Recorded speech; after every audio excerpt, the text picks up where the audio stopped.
نحمده ونصلي ونسلم على رسوله الكريم اما بعد فاعوذ بالله من الشیطان الرجیم بسم اللہ الرحمن الرحیم الحج اشہر معلومات ومن فرض فیہن الحج فلا رفث ولا فسوق ولا جدال فی الحج وقال اللہ تعالیٰ فی المقام الآخر وَأَتِمُّ الْحَجَّ وَالْعُمْرَةَ وقال النبی صلی اللہ علیہ وسلم یا ایہا الناس قد فرض علیکم الحج فحجوا صدق اللہ مولانا العظیم وصدق رسولہ النبی الکریم رب اشرح لی صدری ویسر لی امری واحلل عقدۃ من لسانی یفقہوا قولی اللہم صلی علی سیدنا و مولانا محمد و آلہ و صحابہ سیدنا و مولانا محمد و بارک وسلم صلی علیہ۔ جان و دل ہوش و خرد سب تو مدینے پہنچے، جان و دل ہوش و خرد سب تو مدینے پہنچے، تم نہیں چلتے رضا سارا تو سامان گیا، نعمتیں بانٹتا جس سمت وہ ذیشان گیا، ساتھ ہی منشی رحمت کا قلمدان گیا۔ چمک تجھ سے پاتے ہیں سب پانے والے، میرا دل بھی چمکا دے چمکانے والے، میں مجرم ہوں واللہ مجھے ساتھ لے لو، کہ رستے میں ہیں جا بجا تھانے والے۔ حرم کی زمین اور قدم رکھ کے چلنا، ارے سر کا موقع ہے او جانے والے، چمک تجھ سے پاتے ہیں سب پانے والے، میرا دل بھی چمکا دے چمکانے والے۔ حمد و صلوات کے بعد میرے انتہائی قابل صد احترام، قابل قدر، معزز و محترم حاضرین کرام و سامعین اعظام، حاضرات و سامعات، خواتین و حضرات و ناظرین و ناظرات، یہ ماہانہ مجلس دین و دانش آج اس حال میں انعقاد پذیر ہے کہ ماہ ذی قعد حجاج کرام کے خوبصورت قافلوں کے ساتھ لبیک اللہم لبیک لبیک لا شریک لک لبیک ان الحمد والنعمت لک والملک لا شریک لک، یہ حاجیوں کا ترانہ پڑھتے ہوئے صوبہ حرم رواں دواں ہیں۔ خوش نصیب ہیں وہ لوگ جن کو اللہ کریم نے اور جناب محمد رسول اللہ صلی اللہ علیہ وآلہ وسلم نے اپنی حرمین شریفین میں حاضری کی سعادت سے بہرہ یا فرمایا ہے۔ سیدنا ابراہیم علیہ السلام نے جب خانہ کعبہ کو بنایا تو عرض کی مولا میں ہوں، میرا بیٹا ہے، ہم اس کا طواف کرتے ہیں، حج کرتے ہیں، تیری رضا کے لیے رکوع و سجود کرتے ہیں، اعتکاف کرتے ہیں، طواف کرتے ہیں، تو کون ہے جو تیرے اس گھر میں حاضری کی سعادت حاصل کرے گا؟ کوئی مخلوق نہیں، کوئی جمع غفیر نہیں، کوئی توحید پرستوں کا اس طرح کا وجود نہیں۔ تو پیغام ملا ابراہیم علیہ السلام، انی جاعلک للناس اماما، میں تمہیں تمام انسانوں کا امام بناؤں گا۔ آج جو تو نے ادائیں اللہ کی رضا کے لیے سر انجام دی ہیں، گھر بنا لیا، رکوع و سجود کر لیا، طواف کر رہے ہو، صفا مروہ کی سعی ہو رہی ہے، آپ کی اہلیہ سیدہ حاجرہ علیہ السلام کی یہ ادا، اسماعیل علیہ السلام کے قدموں سے نکلا ہوا آب زمزم پیا جا رہا ہے، یہ جس پتھر پہ کھڑے ہو کہ تم کعبہ بنا رہے ہو جو مقام ابراہیم ہے، اور جس طرح منا کی وادی میں تو نے جا کر اپنے بیٹے سیدنا اسماعیل علیہ السلام کی قربانی کی ادا کو اپنے ہاتھوں سے چھری گلے پہ چلا کے جو عملی ثبوت دیا ہے ہمارے ساتھ محبت اور وفا کا، اور جس طرح سیدہ حاجرہ نے شیطان کو کنکر مارے اور اسماعیل نے کنکر مارے اور تو نے بھی کنکر مارے، اور اس سے تھوڑا سا آگے جو مقام مزدلفہ ہے جہاں دعائیں مانگی گئیں، تھوڑا سا آگے جو میدان عرفات ہے، جبل رحمت ہے، جہاں ابو البشر حضرت آدم علیہ السلام اور اماں حوا علیہ السلام کی قبولیت دعا اور ملاقات کا جو مبارک مقام ہے، آج تو یہ کوہ صفا پہ چڑھ جاؤ، یہ کعبہ شریف کے ساتھ ایک چھوٹی سی پہاڑی ہے، اور آواز دو کہ اے اللہ کے بندو، اللہ کی رضا کے لیے وَلِلَّهِ عَلَى النَّاسِ حِجُّ الْبَيْتِ مَنِ اسْتَطَاعَ إِلَيْهِ سَبِيلًا، انہیں آواز دو کہ اس خانہ کعبہ کا حج کرنے کے لیے دوڑو اور آ جاؤ۔ اے ابراہیم، تو اور تیرا بیٹا جو دعائیں مانگ رہے ہیں، مناجات کر رہے ہیں، آواز تو کوہ صفا پہ چڑھ کے دے دے، قیامت تک آنے والے اہل ایمان کے دلوں میں تیری یہ آواز کو میں پہنچاؤں گا۔ لوگ جوک در جوک آئیں گے، کوئی دوڑتے ہوئے آئیں گے، کوئی پیدل چل کے آئیں گے، کوئی اونٹوں پہ بیٹھ کے آئیں گے، کوئی گھوڑوں پہ بیٹھ کے آئیں گے، کشاں کشاں تیری آواز عالم ارواح میں جس نے اس دنیا میں آنا ہے اور جس کو خوش نصیبوں میں نے شامل کر لینا ہے، وہ سارے کے سارے دوڑتے ہوئے وہ لبیک بھی کہیں گے، اور اس گھر کا طواف کرنے، حج کرنے اور تیری ایک ایک ادا کو، یہ خانوادہ ابراہیم علیہ السلام، یہ تیری زوجہ محترمہ کی ادائیں صفا مروہ پہ دوڑنے کی، یہ تیرے بیٹے اسماعیل کی ادائیں، یہ ایڑیاں رگڑ کے آب زمزم جاری ہونے کی، یہ تیری جتنی ادائیں ہیں، تیرے خاندان کی ادائیں ہیں، قیامت تک ان کو زندہ تا بندہ تیرا رب رکھے گا۔ یہ میں کروں گا کام۔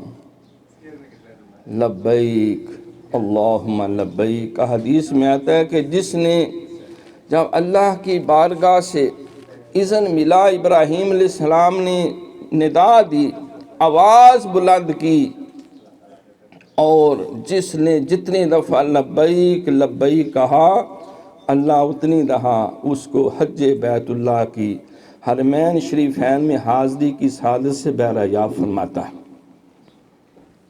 بعض خوش بخت روحیں تو کہتی رہیں، سانس پھول گئے کہتی رہیں، تو یہ وہ مقدس فریضہ حج ہے، یہ وہ مقدس ایام ہیں، یہ وہ مقدس لمحات ہیں جس کے لیے ہر مسلمان کا دل تڑپتا رہتا ہے کہ کاش ہمیں بھی یہ سعادت نصیب ہو، ہمارا بھی یہ گناہگار وجود جو ہے اس پاک گھر میں چلا جائے، خانہ کعبہ کے اوپر نظریں ٹکائے جہاں اللہ ایک دن میں کئی دفعہ نظر رحمت ڈالتا ہے، جو فرشتوں کے قبلہ بیت معمور کے عین نیچے زمین پر دنیا کے بت قدوں میں پہلا وہ گھر خدا کا، ہم اس کے پاسباں ہیں، یہ پاسباں ہمارا،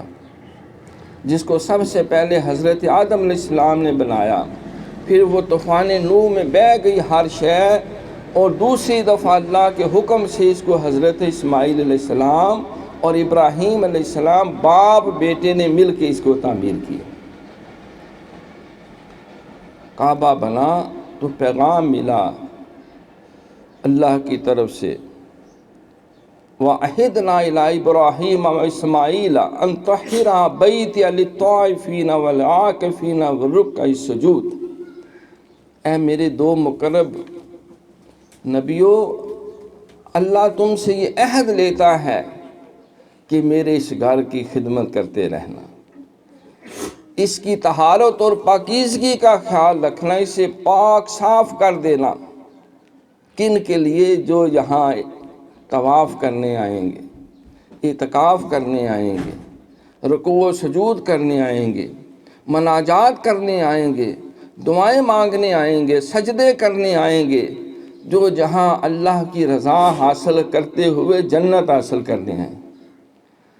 سرکار نے فرمایا کہ یہ وہ خوش نصیب سنت ہے سیدنا ابراہیم علیہ السلام اور اسماعیل علیہ السلام اور پورے خاندان ابراہیم کی، یہ وہ مقدس فریضہ حج ہے، اس کا صلہ سوائے جنت کے کچھ نہیں، وہ جنتی ہے، وہ خوش بخت ہے۔ اللہ اس کو اس طرح گناہوں سے پاک کر دیتا ہے جیسے آج ہی ماں کے پیٹ سے بے گناہ دنیا میں پیدا ہوا۔ تو معزز حاضرین کرام، ماہ ذی الحج شروع ہوتے ہی حاجیوں کے قافلے رواں دواں ہو جاتے۔ خوش نصیب ہیں وہ لوگ جن کو اللہ نے یہ سعادت ارزانی فرمائی ہے۔ تو آج کی اس ماہانہ نشست میں ہم یہ ایام حج سے کس طرح بھرپور فیض یاب ہو سکتے ہیں اور اس کی حسنات و برکات اپنے دامن میں سمیٹ سکتے ہیں، اس حوالے سے چند ضروری معروضات عرض کرنا مقصود ہے۔ اور آج کی یہ ماہانہ محفل پاک کا خصوصی طور پہ اہتمام جو ہے، یہ ہمارے انتہائی قابل احترام محمد اقبال مرحوم و مغفور، ان کی فیملی کے لوگوں نے جناب محمد رومیل اقبال، محمد رحیل اقبال اور محمد وقاص اقبال اور ان کی والدہ محترمہ، ان کے سارے فیملی کی طرف سے خصوصی طور پہ آج اپنے اس محسن اور بزرگ اور اپنے والد کے انہوں نے سال ثواب کے لیے خصوصی اہتمام کیا اور اپنا محبت سے حصہ پیش کیا۔ یہ بہت اچھی روایت ہے، ہر کے خدمت کرد خود مخدوم شد۔ اگر آج میں اور آپ اپنے بزرگوں کو یاد رکھیں گے، ان کا ذکر خیر کریں گے، ان کی قبر پہ مٹی ڈالیں گے، وہاں فاتحہ خوانی کریں گے، ان کے لیے امور خیر کریں گے۔ ایک صحابی نے عرض کی، سرکار میرے والد بزرگوارم دنیا سے کوچ کر چکے، کوئی ہے ایسا عمل میں ان کی طرف سے کروں تو قبر میں بھی ان کو فائدہ اور ثواب اور برکتیں ملتی رہیں۔ ہاں ان کے دل میں حج کی بڑی آرزو تھی لیکن کر نہیں سکے تھے۔ تو سرکار نے فرمایا کہ کیا تیرے باپ کے ذمہ کوئی قرضہ ہوتا تو ادا کرتا؟ عرض کہ حضور ضرور ادا کرتا، میرے باپ کی قبر پہ بوجھ نہیں ہونا چاہیے، میں لازمی ادا کرتا تاکہ ان کا قرض بھی ادا ہو اور معاشرے میں ان کی عزت بھی بحال رہے۔ یہ نہ کہیں کوئی کہ بڈھا جو ہے وہ لوگوں کے قرضے کھا کے مر کے قبر میں چلا گیا۔ فرمایا کہ جب تو اس کے ہر قرضے کو ادا کرنا اپنا فرض سمجھتا ہے تو اللہ کا قرضہ ادا کرنا زیادہ ضروری ہے۔ تو اس کی طرف سے حج کر، تو اس کی طرف سے دیگر امور خیر جو وہ انجام نہیں دے سکے وہ بھی کرو، اور اس کے علاوہ دیگر جو جسمانی عبادتیں، مالی عبادتیں، زبانی عبادتیں جو فرائض کے علاوہ دیگر زمرے میں آتی ہیں تو ان کو وہ ایصال ثواب کرو۔ حضرت سعد رضی اللہ تعالیٰ نے عرض کی، حضور اماں جان اللہ کو پیاری ہو گئیں، کوئی ہے خیر کا کام میں کروں میری اماں کو قبر میں اس کا فیض اور برکتیں ملتی رہیں؟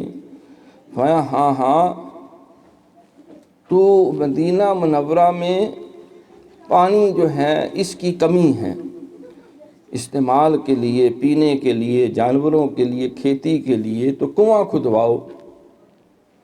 کنواں کھدوایا تو پانی نکل آیا کھارا، کڑوا کسیلا جس طرح ہوتا ہے۔ سرکار کو عرض کی حضور بڑی محنت سے بڑا خرچہ کر کے کنواں تو کھدوایا لیکن پانی کھارا ہے۔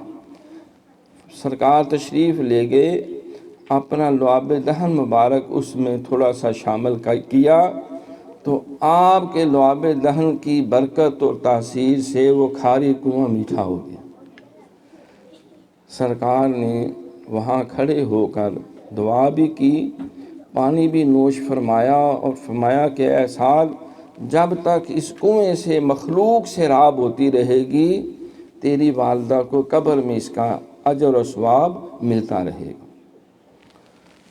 تو یہ صدقہ جاریہ، یہ سرکار کے صحابہ کی اور تمام امت مسلمہ کی ایک باوقار سنت ہے۔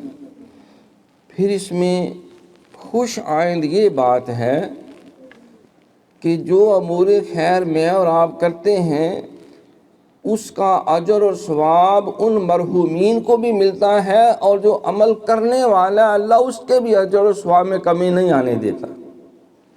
ہم نے ایک قرآن پڑھا، اپنے بزرگوں کو اصحال ثواب کیا کہ اللہ اس کا اجر اور ثواب جو تو نے مجھے عطا کیا ہے اپنے کرم و فضل سے، یہ ہدیہ تحفۃً میرے والد محترم تک پہنچا دے، میری اماں جان تک پہنچا دے، میرے شیخ اور مرشد تک پہنچا دے، بلکہ حضور علیہ السلام تک پہنچا دے، اور سرکار کے وسیلہ جلیلہ سے سارے نبیوں اور رسولوں، ساری امت مسلمہ تک پہنچا دے۔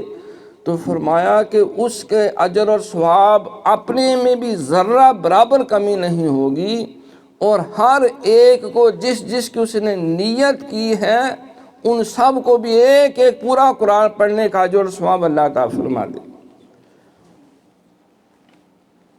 لا یؤمن احدکم حتی یحب لاخیہ ما یحب لنفسہ۔ سرکار نے فرمایا تم میں سے کوئی اس وقت تک کامل مومن نہیں ہو سکتا جب تک اپنے مسلمان بھائی کے لیے بھی وہی چیز پسند نہ کرے جو اپنے لیے کرتا ہے۔ تو جب ہم یہ آرزو کرتے ہیں کہ ہم مر جائیں، دنیا میں نہ رہیں، ہمارے لیے کوئی اصحال ثواب کرے، کوئی مسجد بنا دے، کوئی مدرسہ بنا دے، کوئی صدقہ جاریہ کے کام کرے، کوئی کنواں کھدوا دے، کوئی مسجد میں پنکھے لگوا دے، کوئی اور امر خیر کر دے، حتیٰ کہ سرکار فرماتے ہیں اگر کسی نے ایک درخت بھی لگا دیا تو جب تک وہ قائم ہے اس کی چھاؤں میں لوگ بیٹھتے ہیں، پرندے بیٹھتے ہیں، پھل پھول میوہ جات حاصل کرتے ہیں، وہ درخت لگانے والے کے لیے وہ صدقہ جاریہ ہے۔ سرکار نے فرمایا کہ مرنے والا جب دنیا سے جاتا ہے تو ہر عمل اس کا ذاتی موقوف ہو جاتا ہے، لیکن بعض ایسی نیکیاں ہیں جو مرنے کے بعد اس کے نام اعمال میں شامل ہوتی رہتی، ان میں وہ جو اس کے لیے دعا کرتے ہیں، اصحال ثواب کرتے ہیں، وہ جو اپنے ہاتھوں سے صدقہ جاریہ کے کام کر جاتا ہے تو اس کا اجر اور ثواب مسلسل جاری و ساری رہتا ہے۔ اور وہ جو اس نے علم کی دولت، نیکی ہدایت کی دولت مخلوق تک پہنچائی ہے، تو جب تک لوگ اس سے بہرہ مند ہوں گے تو وہ اجر اور ثواب اس کو بھی ملتا رہے۔ الدال علی الخیر کفاعلہ۔ سرکار نے فرمایا کہ نیکی کی راہ دکھانے والا نیکی کرنے والے کی طرح ہے۔ میں کل شاید کچھ دوستوں کو ذکر کر رہا تھا کہ کافی پرانی بات ہے، غالباً 89 کی ہوگی یا 90 کی، 1999 یا 90۔ تو کلاس میں لیکچر دیا، ضمن ذکر آ گیا کہ مستقبل کے لیے کیا ہونا چاہیے۔ تو بچوں نے پوچھا جی آپ اسلامک اسٹڈیز کے لیکچرار کیوں بنے؟ تو میں نے انہیں عرض کی کہ بات یہ ہے کہ میں نے CSS کی تیاری کی، ساری منزلیں طے کر لیں۔ میرے دل میں بھی خواہش تھی کہ میں بھی پبلک سرونٹ بنوں، کمشنر بنوں اور امبیسیڈر بنوں اور ملک اور قوم کی خدمت کروں۔ سب سے پہلے اپنی خدمت کروں، اپنی فیملی اور بچوں کی۔ لیکن مجھے یہ پیغام میرے پیر و مرشد نے دیا کہ بیٹا میری خواہش ہے کہ آپ ایک اچھے ٹیچر بنیں۔ میں نے وہ سارا کچھ کوالیفائی کرنے کے باوجود اللہ کی رضا کے لیے اپنے شیخ اور مرشد کے حکم اور خواہش پہ اس راستے کو چھوڑ دیا اور تعلیم کی طرف لگ گیا۔ پھر 2 آپشن آئے، انگریزی کا پروفیسر بننا ہے کہ اسلامیات کا۔ تو میں نے جب استخارہ کیا تو اس میں اسلامیات نکل آئی۔ اب میرا سارا شوق انگریزی میں تھا۔ 2 سال گٹے گوٹے رگڑ رگڑ کے اس دور میں 1980 سے لے کے 84-85 تک national institute of modern languages, اس وقت یہ نمل تھا، اب نیشنل یونیورسٹی بن گیا۔ انگریزی پڑھی تھی، سیکھی تھی۔ ظاہر ہے CSS کے لیے انگریزی ہی سب سے بڑی آفت ہے، سب سے بڑی ہرڈل جو ہے۔ اور اللہ کا شکر اس وقت بھی میرے انگلش میں 74 مارکس تھے، جو کمپوزیشن وغیرہ ہے، اور آلموسٹ فرسٹ ڈویژن تھی جو ایک ایسے لکھنا ہوتا ہے۔ اتنی کو انگریزی شوق سے پڑھ لی تھی۔ اور شروع سے بھی دادا جان نے انگریزی اس طرح پڑھائی کہ 8ویں جماعت میں اتنی انگریزی انہوں نے پڑھا دی جو 14 پڑھے کو بھی شاید نہیں آتی۔ المختصر اس میں اسلامیات نکل آئی انگریزی کی بجائے۔ اب پھر ڈبل مائنڈڈ، تو میں نے کہا اللہ کا مشورہ زیادہ معتبر ہے بجائے میری ذاتی خواہش کی۔ انگریزی کی لیکچررشپ ایک طرف رکھ دی اور اسلامی اسٹڈیز کی لیکچررشپ قبول کر لی۔ نیشنل انسٹیٹیوٹ آف ہیلتھ اسلام آباد پوسٹنگ ہو گئی، اور اس دور میں جو اکاموڈیشن ملتی تھی وہ سرونٹ کوارٹر سمیت آلموسٹ کوئی 1.5 کنال کی کوٹھی ہوتی تھی۔ ہمارے گھر سے بڑا صرف دفتر ہوتا تھا، ملازم تھے، نوکر تھے، گاڑیاں بھی تھیں، اپنے لیے علیحدہ گاڑی، بچوں کے اسکول لانے کی علیحدہ گاڑی، بیویوں کی شاپنگ کے لیے علیحدہ گاڑی، اور ٹیکا اپنی جگہ، اور ساتھ سارے ڈاکٹر تھے۔ اور اس بات پہ پریشان تھے کہ 17 گریڈ آپ کو بھی مل گیا، ہمیں بھی ملا، تنہا ایک جیسی سہولتیں، ایک جیسی، تم قرآن بھی پڑھاتے ہو، حدیث بھی پڑھاتے ہو، دین بھی سکھاتے ہو، اور ہمارے جیسا سٹیٹس بھی انجوائے کرتے۔ ہم نے نہ قرآن پڑھا، نہ حدیث پڑھی، نہ نماز سیکھی۔ ہمارے ماں باپ نے ہمیں ڈاکٹر بنانے پہ لگا دیا، بن تو گئے، سارا کچھ ہو گیا، لیکن روٹی تو مل رہی ہے، لیکن صدقہ جاریہ والی وہ کیفیت نہیں جو قرآن پڑھنے پڑھانے سے سرکار نے فرمایا کہ 1 حرف پڑھے تو 10 نیکی ہیں، اور پڑھائیں تو اس کا تو کوئی حساب ہی نہیں۔ پھر سرکار کی طویل حدیث ہے کہ جو دین پڑھتا ہے پڑھاتا ہے، ہر وقت اللہ کی رحمت اس پہ نازل ہوتی رہتی ہے، وہ کوئی لمحہ محروم نہیں رہتا۔ پرسوں کسی بی بی نے سوال کیا کہ ہمارے رزق میں بڑی بے برکتی ہے، بڑی کمی ہے، ہم رزق کے پیچھے بھاگتے ہیں، وہ بھوتنی کا آگے بھاگتا ہے، ہم اور ایڑی چیٹی کا زور لگاتے ہیں، وہ لگتا ہے جیسے اس کو جو ہے وہ ہیلی کاپٹر کا انجن لگ گیا، وہ اتنی تیزی سے دور بھاگتا ہے۔ روٹی آگے آگے، ہم پیچھے پیچھے، لنگر آگے آگے، ہم پیچھے پیچھے، پکڑائی نہیں دے رہا، اور جو تھوڑا بہت پکڑائی دیتا ہے تو وہ اس سے گزارا نہیں ہوتا، کرائے کے مکان میں زندگی گزار دی ہے۔ کوئی وظیفہ، کوئی نسخہ ایسا بتا دیں کہ ہم بھی کہیں جی ہمارا بھی جی 13-4 میں اپنا گھر ہے، کوئی ایسا نسخہ بتا دیں کہ ہمیں بھی رج کے روٹی ملے اور یہ محتاجی سی زندگی سے نکل جائیں، اپنے بچوں کے سر چھپانے کے لیے باعزت کوئی گھونسلہ ہو، گھر ہو. تو میں نے کہا کہ قرآن پاک میں اللہ نے یہ نسخہ بیان کیا. یہودیوں کا اللہ نے بڑی تفصیل سے ذکر کیا ایک جگہ، اور کہا کہ میں نے تمہیں یہ بھی دیا، تمہیں وہ بھی دیا، پھر تم نالائق ہو گئے، گناہ گار ہو گئے، سیاہکار ہو گئے، سود تم نے کھانا شروع کر دیا، رشوتیں تم لینے لگ گئے، نبیوں کو تم نے ستانا شروع کر دیا، اور گھمنڈ اور تکبر اور حسد کے تم کپے بن گئے، اور ہر طرف تم نے انتشار پھیلایا. پھر میں نے تمہیں کٹ پڑوائی، تمہیں ذلیل کیا، تمہیں رسوا کیا. وَضُرِبَتْ عَلَيْهِمُ الذِّلَّةُ وَالْمَسْكَنَةُ فَبَاءُوا بِغَضَبٍ عَلَىٰ غَضَبٍ. میں نے لعنت تم پہ بھیجی. اوے خدا کے بندو، اگر تم تقوی اختیار کرتے، تم نیکی کی راہ پہ چلتے، تم میرے اطاعت شان بندے بن جاتے، میرے دین سے پیار کرتے، میرے نبیوں سے وفا کرتے، اس نیکی کے راستے پہ اپنا تن من دن فدا کرنے کی کوشش کرتے، تو میں تمہیں رزق اس طرح دیتا جس طرح زمین سے چشمے ابلتے ہیں، جیسے آسمان سے بارش ہوتی ہے. تمہیں زمین سے بھی رزق ملتا، تمہیں آسمان سے بھی رزق ملتا، تمہیں سامنے سے بھی رزق ملتا، تمہیں پیچھے سے بھی، تمہیں دائیں سے بھی، تمہیں بائیں سے بھی. میں اپنے رزق اور کرم کے سارے دروازے تمہارے لیے کھول کے رکھ دیتا. اب تم کہتے ہو کہ فراڈ کے ذریعے مال آئے، جھوٹ کے ذریعے مال آئے، دایاں دکھا کے بایاں مارو اور بایاں دکھا کے کک مارو، مال آنا چاہیے. اور مال حلال ہو حرام ہو تو پھر ذلت اور رسوائی آئے گی، پھر سسکیاں ہوں گی، پھر محتاجیاں ہوں گی، پھر سکون قلب نہیں ہوگا. وقتی طور پہ کچھ مال تو آ جائے گا، سودا تو بک جائے گا، پلاٹ تو سیل ہو جائے گا، کمیشن میں 1 2 3 بلکہ تم 50% بھی کمیشن لے لو، تم ایک لمحہ میں سکون نہیں آنے دوں گا. مانا آردان ذکری فَإِنَّ لَهُ مَعِیشَةً ضَنْکا.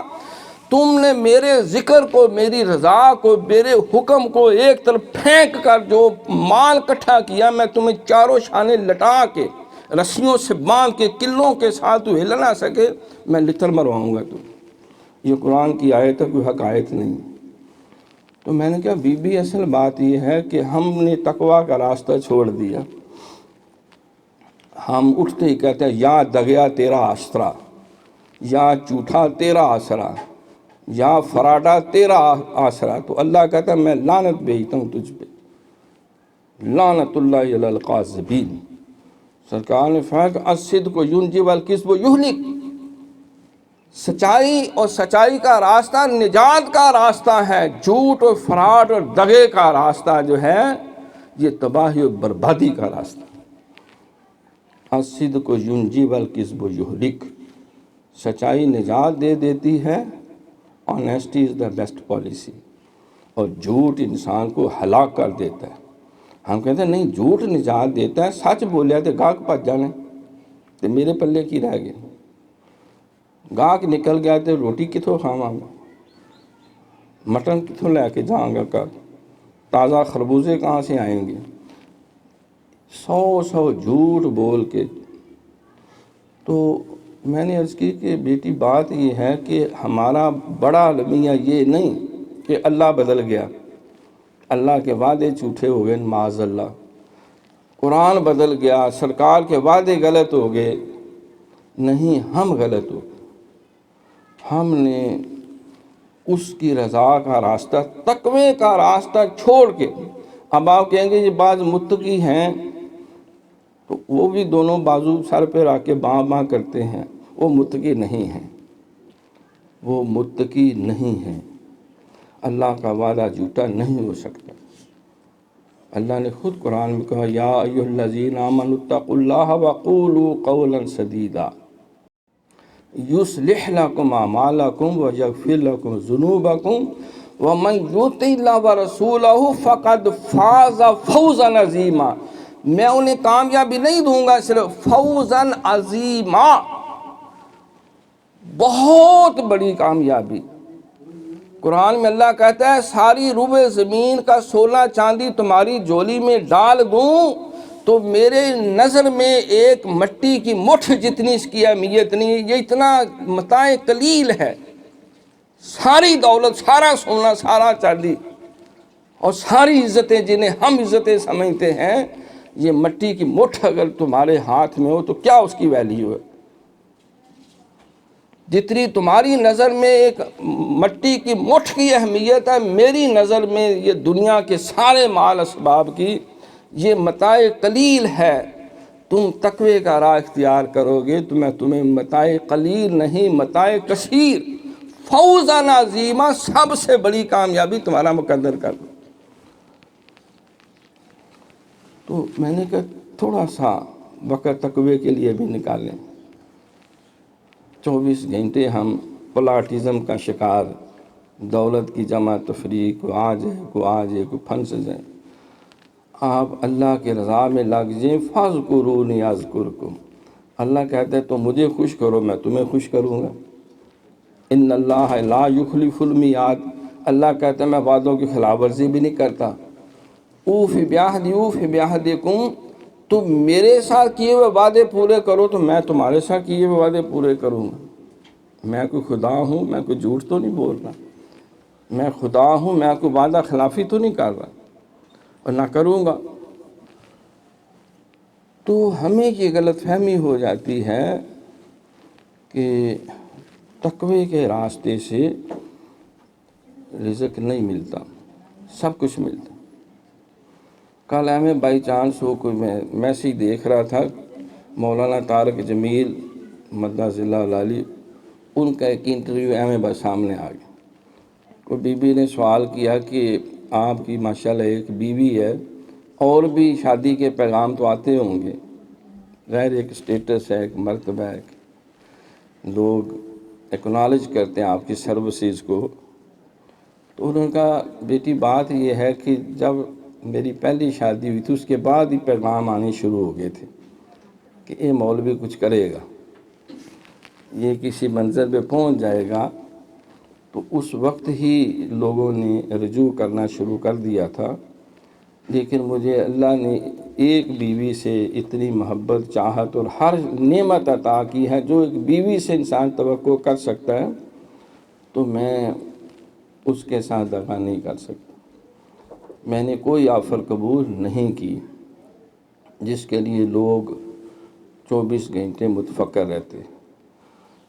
تو تقوی کا راستہ، اور کہتا ہے کہ اللہ کا شکر ہے، اللہ کی دی ہوئی قبل عالم نے مجھے فرمایا جب میں ابھی جاب میں نہیں آیا تھا تو حضور کیا طریقہ کار ہونا چاہیے کہ آپ کے کہنے سے میں نے اسلامک سٹڈیز کو لے لیا، آپ کی خواہش پہ میں نے عربی کو لے لیا، ادیب عربی، فاضل عربی، ایم اے عربی، اسلامیات، M Phil, P H D بعد میں۔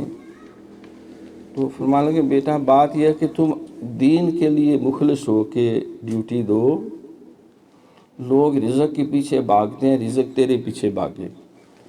ہر وہ نیک خواہش جس کی انسان آرزو کر سکتا ہے دنیا میں، اللہ اپنے فضل سے دین کی خدمت کے صلے میں اللہ ہر ضرورت پوری کرے گا۔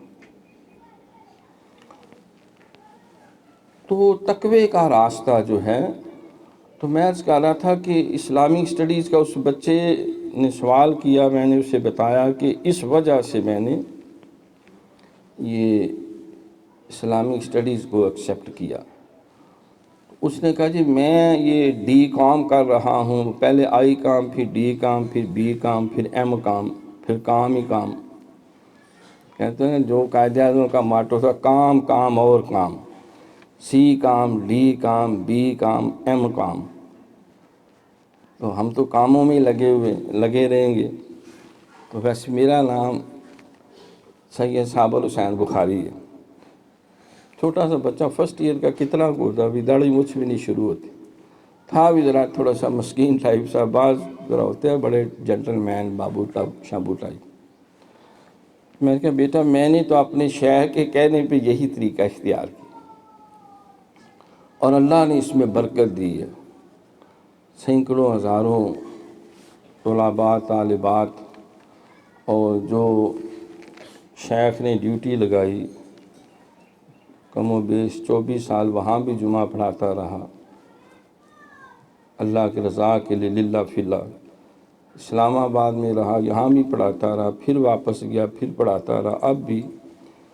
تو یہ تبلیغ دین کے سلسلے میں کوئی کھوٹی کوٹی کوئی معاوضہ کبھی نہ طلب کیا، نہ خواہش کی، اور مزے کی بات ہے اور کسی نے دیا بھی کوئی نہیں۔ ہوتا ہے نا کہ چلو میں قاسم عباس صاحب کے پاس گیا ہوں تو یہ توقع رکھوں کہ یہاں میں نے لمبی سی واز کرنی ہے اور لمبے نوٹ ملیں گے، تو انہوں نے دے بھی دیے۔ تو یہ بات جو ہے یہ سمجھنا سمجھانا کافی مشکل ہے۔ تو اس نے کہا جی میں سید گھرانے سے ہوں، تو اگر میں میرا بیٹا اللہ کے سارے وعدے سچے، اسی کام کیا انہوں نے، اس کے بعد پھر وہ غائب ہو گیا، پھر مجھے نہیں پتا، نہ ملا نہ لینی نہ دینی۔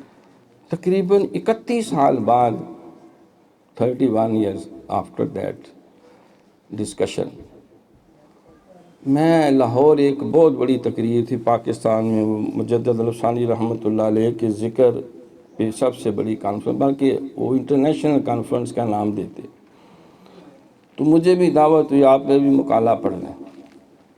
پاکستان کے سارے بڑے بڑے سلسلہ نقشبندیہ مجدیہ کو دیگر بزرگ بھی، تو میں اپنا سبق سنا کے بیٹھ گیا ہوا تھا سامنے سامعین میں، جو اسٹیج کے سامنے سیٹیں ہوتی ہیں، تو ایک درمیانی عمر کا ینگ مین آیا اور سب نے کھڑے ہو کے بڑا استقبال کیا، بڑی پذیرائی ہوئی، اور ان کو اسٹیج پہ جا بٹھایا۔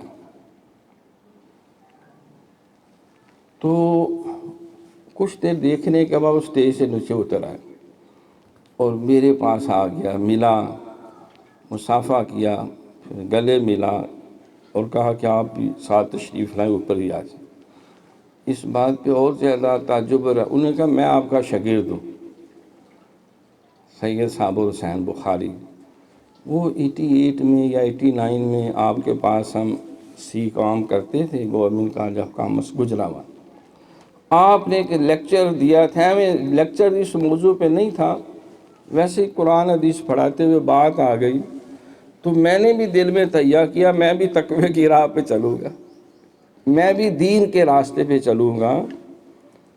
تو اس وقت 20 نہیں سینکڑوں کے قریب میری بکس جو ہیں وہ نصاب میں بھی شامل ہیں، اور غالباً مفتی منیب الرحمن صاحب کے جس طرح رائٹ ہینڈ ہوتا ہے بندہ، اور میری بے شمار کتب بھی ہیں، ریسرچ بھی ہے، اور اسلامی معیشت پر مجھے اتھارٹی سمجھا جاتا ہے اہل سنت کے اندر۔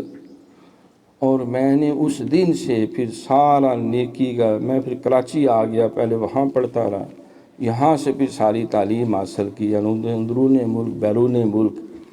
وہ آپ کا وہ ایک سبق جو آپ نے دیا تھا، ایک راستہ دکھایا تھا، ایک لیکچر دیا تھا، اس سے متاثر ہو کے میری زندگی میں یہ انقلاب ہے۔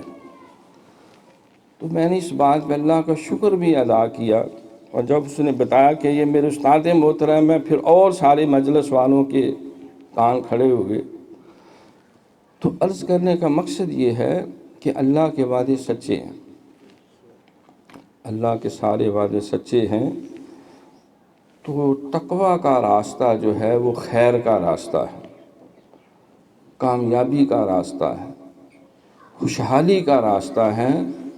ہم جو مار کھا جاتے ہیں اس لیے نہیں کہ ہمارا اللہ جو ہے وہ نہیں رہا، ہمارا رسول وہ نہیں رہا، ہمارا قرآن کوئی بدل گیا، معاذ اللہ کوئی شے نہیں بدلی۔ علامہ نے کہا نا، تم میں تو بھئی کوئی حوروں کا چاہنے والا ہی نہیں، تم میں تو کوئی حوروں کا چاہنے والا ہی نہیں، جلوہ طور تو موجود ہے، موسیٰ ہی نہیں۔ کوئی قابل ہو تو ہم شانے کئی دیتے ہیں، ڈھونڈنے والوں کو دنیا بھی نہیں دیتے۔ آج بھی ہو جو براہیم کا ایمان پیدا، آگ کر سکتی ہے اندازے گلستان پیدا۔ فضائے بدر پیدا کر، فرشتے تیری نصرت کو اتر سکتے ہیں گردوں سے کتار اندر کتار اب بھی۔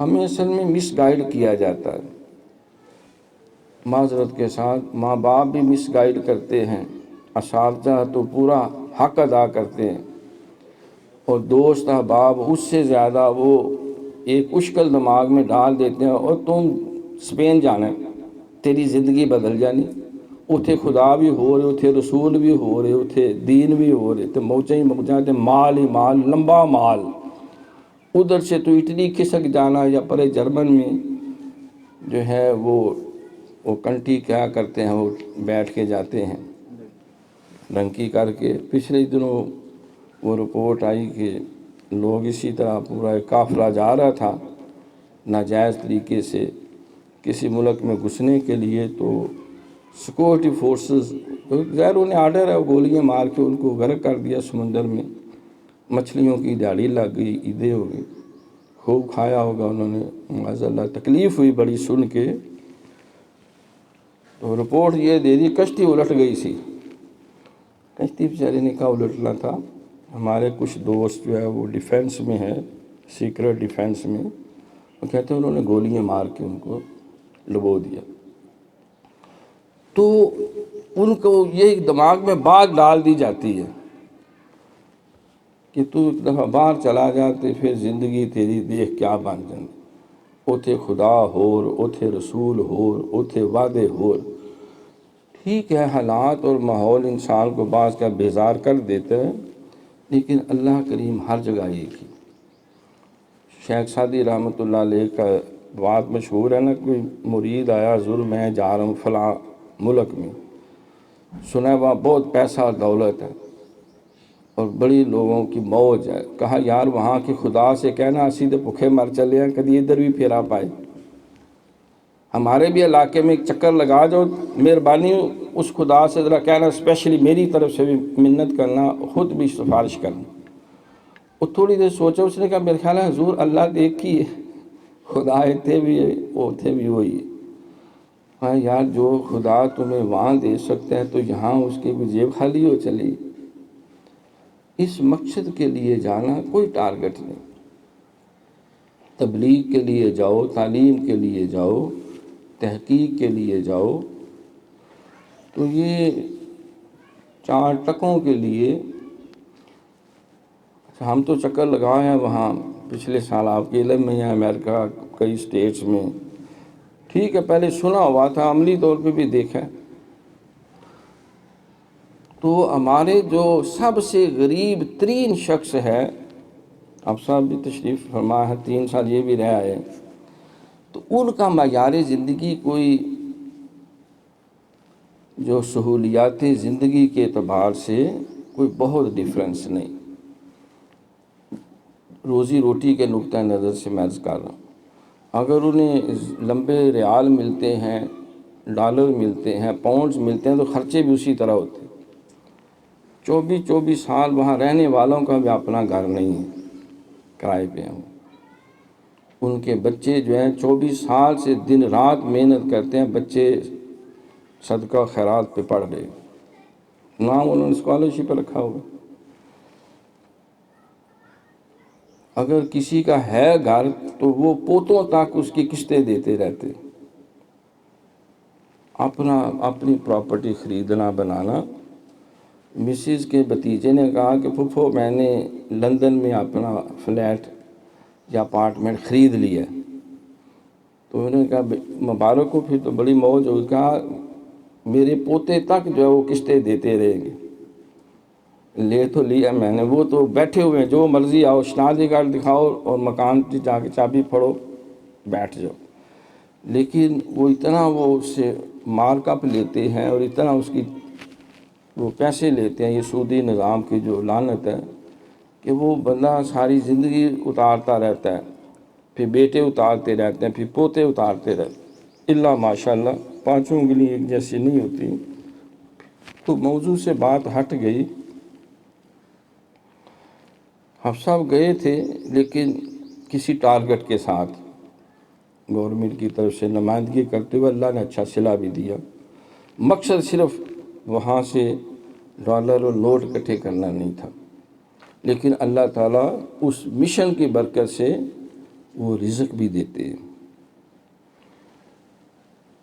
معزز خواتین و حضرات، ماہ ذی قعد اور ذی الحج اور محرم، ان کو حرمت والے مہینے کہا جاتا ہے۔ حرمت والے 4 مہینے۔ کتنے مہینے؟ 4۔ ایک رجب المرجب ہے، اس میں زیادہ تر اہل عرب عمرہ کرتے تھے، اور 3 جو ہیں ذی قعد، ذی الحج اور محرم، اس میں وہ حج کرتے تھے۔ اب تو تیز رفتار ٹرانسپورٹ ہے، بڑی تیزی سے جانا آنا، پہلے لمبے سفر ہوتے تھے، تو وہ ذی قعد میں جانا، پھر ذی الحج کا مہینہ، پھر واپس آتے آتے محرم۔ تو اس طرح یہ 3 مہینے جو ہیں ان کو حرمت والے مہینے حج کی وجہ سے، اور رجب جو ہے یہ عمرہ شریف کی سعادت حاصل کرنے کی وجہ سے۔ تو آج محض ذی قعد کی 6 یا 7 تاریخ ہے، اور حجاج کرام حرمین شریفین کے سفر پہ رواں دواں ہیں، اور الحمدللہ ہمارے بھی کئی محبت و نسبت والے اس وقت مدینہ شریف کی فضاؤں میں سرکار کی رحمت للعالمین کا فیض لوٹ رہے، جس کا ذکر اعلیٰ حضرت نے کیا کہ جان و دل ہوش و خرد سب تو مدینے پہنچے، تم نہیں چلتے رضا سارا تو سامان گیا۔ تو حرمین شریفین کی حاضری، مدینہ منورہ کی حاضری، یہ ہر بندہ مومن کے سمجھیں ایمان کی ایک معراج کی کیفیت ہے۔ کسی کو پتہ چلے بھئی تمہیں ہم لے جا رہے ہیں حج کے لیے، تو وہ یوں لگتا ہے جیسے زمین پہ اٹھا کے مجھے کسی نے عرش پہ چڑھا دیا، اور خرچہ بھی کوئی نہیں ہوگا، ساری ذمہ داری۔ تو یہ سعادت جو ہے ہر بندہ مومن کے قلب کے اندر پنپتی ہے، اور پنپنی بھی چاہیے۔ سرکار فرماتا ہے کہ نیکی کی تانگ رکھنا نیکی کرنے والے کی طرح ہے۔ دیکھنا آپ نماز کا انتظار کر رہے ہیں، سمجھے آپ نماز میں، یہ نہیں کہ نماز میں نہیں ہے، نماز کی تانگ میں ہے، تو وہ وقت آپ کا نماز کی ادائیگی میں لکھا جا رہا ہے۔ حج کی تانگ میں ہے، آرزو میں ہے، تو وہ آپ کا وہ اجر اور ثواب اللہ کی بارگاہ میں شامل ہو رہا ہے۔ نیت کرتے ہی دل میں تانگ اور شوق پیدا ہوتے ہی ہم کہتے ہیں بس ایک ہو گیا، بس ٹھیک ہے، اب جانے دیں باقی مخلوق کو، ہمیں کیا ضرورت۔ حالانکہ سرکار نے فرمایا کہ کثرت سے حج اور عمرے کرو، رزق اور عمر میں برکت ہوتی ہے۔ ہمیں یہ غلط فہمی ہے کہ 3.5 لاکھ عمرے پہ لگائیں گے تو سیدھے کنگلے ہو جائیں گے، وہ تو قرضہ ہی نہیں اترنا ساڑھا۔ حج پہ چلے گئے تو یہ ہو جائے گا، وہ ہو جائے گا، ایسا نہیں ہے، پریکٹیکلی ایسا نہیں ہے، لگتا ایسے ہی ہے۔ قرآن میں اللہ فرماتا ہے کہ جب تم امر خیر میں مال خرچ کرتے ہو تو شیطان تمہیں ڈراتا ہے، مفلسی کا خوف ڈالتا ہے، اور مر جائیں گا، یہ 50 روپے اللہ کے رستے ہی دیتے تو آپ ہی کیوں رات گزاریں گا، فرشتے تیری گردن کٹ کے مار جان گے کہ تیری جیب سے 100 روپیہ بھی نہیں ہے گا، کٹ کے رکھ، سنبھال کے رکھ، کہیں نکل نہ جائے۔ تو اللہ فرماتا ہے شیطان تمہیں مفلسی اور غربت اس کے ڈرونے خواب دکھاتا ہے، اور اللہ تمہیں خیر، برکت اور بڑھائی اور اپنے کرم کے وعدے دیتا ہے، تو پھر بھی اللہ کو چھوڑ کے شیطان کے پیچھے بھاگتے ہو، تو پھر اس نے کیا دینا ہے؟ اس کے وعدے اور اس کے سارے یہ پروگرام یہ تار عنکبوت کی طرح ہے، جیسا مکڑی کا جال ہوتا ہے، وہ سمجھتا ہے بڑا مضبوط گھر ہے میرا۔ تو حرمین شریفین کی حاضری، چمک تجھ سے پاتے ہیں سب پانے والے۔ جب ہم یہاں سے پاکستان سے پڑھ رہے ہیں، جب سرکار کے معاجہ شریف کے سامنے بیٹھ کے پڑھیں گے تو کیا کیفیت ہوگی، پھر کیا انسان کے قلب کا حال ہوتا ہے۔ آقا چمک تجھ سے پاتے ہیں سب پانے والے، میرا دل بھی چمکا دے چمکانے والے۔ تو کیا آپ نہیں چمکائیں گے؟ قرآن میں اللہ نے فرمایا کہ وَأَمَّا السَّائِلَ فَلَا تَنْهَرْ، اے میرے محبوب کوئی آپ سے جب سوال کرے تو خالی نہیں بھیجنا، جھڑکنا نہیں، ٹھوڈ نہیں مارنا، مگروں نہیں لانا، اس کا دامن بھرنا ہے۔ کیسے بھرنا ہے؟ دوں گا میں اور تو قاسم بنے گا، تیرے ہاتھوں سے جائے گا۔ واللہ یؤتی وانا قاسم، اب اللہ کے خزانے تو ختم نہیں ہونے، تو حضور کی سخاوت کب ختم ہونی؟ ایک شخص آیا سرکار کی خدمت میں، اس نے کہا حضور اللہ نے آپ کو بڑا کچھ دیا، کچھ مجھے بھی دے دیں۔ تو فرمایا کہ کیا چاہیے؟ کوئی بھیڑ بکری؟ فرمایا یہ ریوڑ دیکھ رہے ہو، سینکڑوں بھیڑ بکریاں، فرمایا لے جاؤ۔ اس نے ادھر ادھر دیکھا، پتہ نہیں میرے ساتھ کو مذاق کر رہے ہیں، نو مسلم تھا۔ اس نے کہا پیچھے کسی کو کہہ رہے ہیں؟ تو پھر عرض کی حضور مجھے بھی کوئی نہ، فرمایا میں تمہیں کہتا ہوں یہ ریوڑ لے جاؤ سارا۔ اس نے پھر ذرا دھیان سے ادھر ادھر دیکھا کہ یہ سینکڑوں بھیڑ بکریاں اور اتنا مال اسباب، ایویں مجھے کیسے؟ حضور میں نے عرض کی ہے کہ کچھ مجھے بھی عنایت ہو جائے، میں یہ ریوڑ لے جاؤ۔ وہ جب صحابہ نے سیرا لایا، ہاں ہاں یہ جو کہا جا رہا ہے اللہ کا نبی وعدہ خلافی نہیں کرتا، یہ ٹھیک کہہ رہا ہے۔ خیر ہمت کر کے اٹھا، اچھا چوم کے خوش ہو کے، اور پورا ریوڑ لے کر، جس کے پاس ایک بھی بکری کا میمنہ بھی نہیں، بچہ بھی نہیں، تو ریوڑ لے کے مالک بن کے مکے جا رہے۔ مکے پہنچا تو انہوں نے پوچھا تیرے پاس اتنا ہی کہاں سے آ گیا؟ اس نے کہا بے وقوفو نہ سمجھو، ہم تو اس نبی کی سخاوت کو سمجھ نہیں سکے، اور پاگلو وہ اتنا عطا کرتا ہے، اتنا دیتا ہے کہ اس سے غریب ہونے کا ڈر ہی کوئی نہیں، کہ میں ہر شے ان کو بخش دوں گا تو میں خود بھوکا ہو جاؤں گا۔ ہمیں یہی ڈر ہوتا ہے نا، ہم دے دیں گے تو ہمارے پاس تو بھی ہماری تو بادشاہت گئی۔ ہم تو اپنی حقیقی بیٹیوں کو بھی، ہمارے چودھری حضرات جو وہ وراثت میں حصہ نہیں دیتے، ساری تو پھر زمین کٹ جائے گی، سانتے لوگ چودھری بھی نہیں کہیں گے، اسی تو پھر آپ ہی دوسریاں دی کمی کمینہ شاید شامل ہو جائیں گے معاذ اللہ۔ نہ بہنوں کو دیتے ہیں، نہ ماں کو دیتے ہیں، نہ بیٹیوں کو دیتے ہیں، اور بعض جو ہے وہ اپنی بچیوں کے رشتے بھی نہیں کرتے، کہیں پراپرٹی نہ کوئی مانگ لے۔ بعض مشائخ میں بچیوں کے رشتے نہیں کرتے کہ رشتہ کریں گے ساڑی شاید ہو یہ بزرگی بھی نہ لکھو کہ لے جائے گی تھی ساڑی تو یہ غیرہ سے ٹوٹ جائے گی۔ کیسے فتنے ہیں، کیسے شیطانی وسوسے ہیں۔ اللہ کے نبی کی زندگی کھلی کتاب ہے، وہ اتنا دیتا ہے کہ اسے غریب ہونے کا خطرہ ہی کوئی نہیں، ڈر ہی کوئی نہیں کہ میں غریب ہو جاؤں گا یہ دے کر، اور اتنا دیتا ہے کہ ساری زندگی کسی سے مانگنے کی حاجت ہی نہیں رہتی۔ علامہ احمد سعید صاحب کاظمی رحمۃ اللہ تعالیٰ نے ہمارے بہت بڑے ایک بزرگ ہوئے، اور پاکستان کے کم و بیش جتنے علماء ہیں سارے ڈائریکٹلی یا انڈائریکٹلی ان کے شاگرد ہیں۔ ان کو بعض اللہ والوں نے گزشتہ صدی کا مجدد بھی کہا، ملتان شریف والے۔ میرے شیخ مکرم کے بھی استاد محترم تھے علامہ سید احمد سعید کاظمی رحمۃ اللہ تعالیٰ علیہ۔ یہ حاجی حنیف طیب، یہ بڑے بڑے جتنے بزرگ ہیں سب ان کے مریدین ہیں۔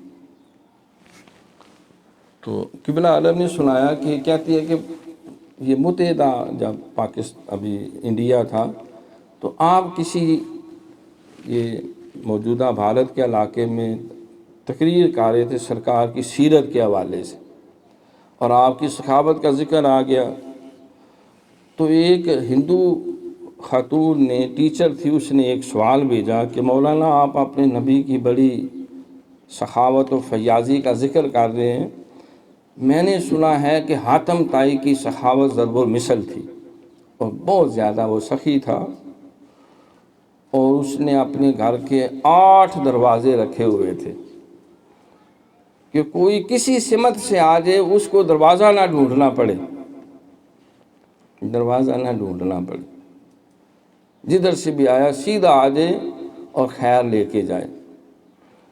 تو اس کی سیرت میں یہ بھی لکھا ہے کہ بعض کا کچھ ایسے بھی حاجت مند ہوتے، وہ ایک دروازے سے آ کے نا پھر گھوم کے دوسرے سے آ جاتے، انہوں کڑا پتہ چلنا، وہ دیکھ لیتا پھر بھی دے دیتا، پھر وہ تیسرے سے آ جاتا پھر بھی مل جاتا، 8 دروازوں میں گھومتا جاتا، وہ 8 دروازوں سے خالی نہیں بھیجتا تھا، چلو نکل جا تو پہلے لے گیا پوتنی نے بار بار نہیں، پیشانی پہ بل نہیں، اور 8 دروازوں سے اس نے خیرات دی۔ کیا تمہارے نبی کی بھی کوئی ایسی کوئی حدیث، کوئی سیرت، کوئی سنت، کوئی بات؟